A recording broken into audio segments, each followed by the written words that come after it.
भीमराव रामजी आंबेडकर, जिन्हें बाबा साहेब आंबेडकर के नाम से भी जाना जाता है, एक भारतीय न्यायविद, अर्थशास्त्री, राजनीतिज्ञ और समाज सुधारक थे। उनका जन्म 14 अप्रैल 1891 को महू, मध्य प्रदेश में हुआ था। उन्होंने दलितों और अन्य सामाजिक रूप से पिछड़े वर्गों के अधिकारों के लिए अथक प्रयास किया। वे भारतीय संविधान के प्रमुख वास्तुकार थे और उन्हें भारतीय संविधान के जनक के रूप में जाना जाता है। प्रारंभिक जीवन और शिक्षा। आंबेडकर का जन्म एक गरीब महार दलित परिवार में हुआ था। उन्हें बचपन से ही जातिगत भेदभाव का सामना करना पड़ा। इसके बावजूद उन्होंने अपनी शिक्षा जारी रखी और 1912 में बॉम्बे विश्वविद्यालय से अर्थशास्त्र और राजनीति विज्ञान में डिग्री हासिल की।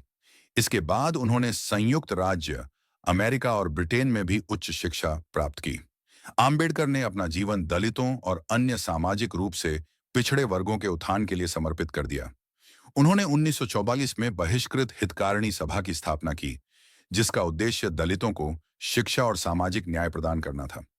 1927 में उन्होंने बहिष्कृत भारत नामक एक समाचार पत्र शुरू किया, जिसके माध्यम से उन्होंने दलितों के मुद्दों को उठाया।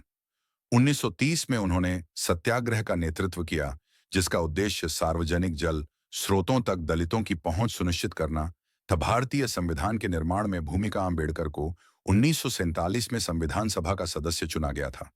उन्हें संविधान मसौदा समिति का अध्यक्ष नियुक्त किया गया था। उन्होंने भारतीय संविधान के निर्माण में महत्वपूर्ण भूमिका निभाई और इसे 26 नवंबर 1939 को संविधान सभा द्वारा अपनाया गया। आंबेडकर को भारत में सामाजिक न्याय और समानता के प्रतीक के रूप में माना जाता है।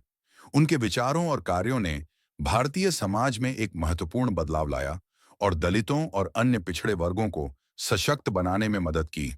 6 दिसंबर 1956 को उनका निधन हो गया।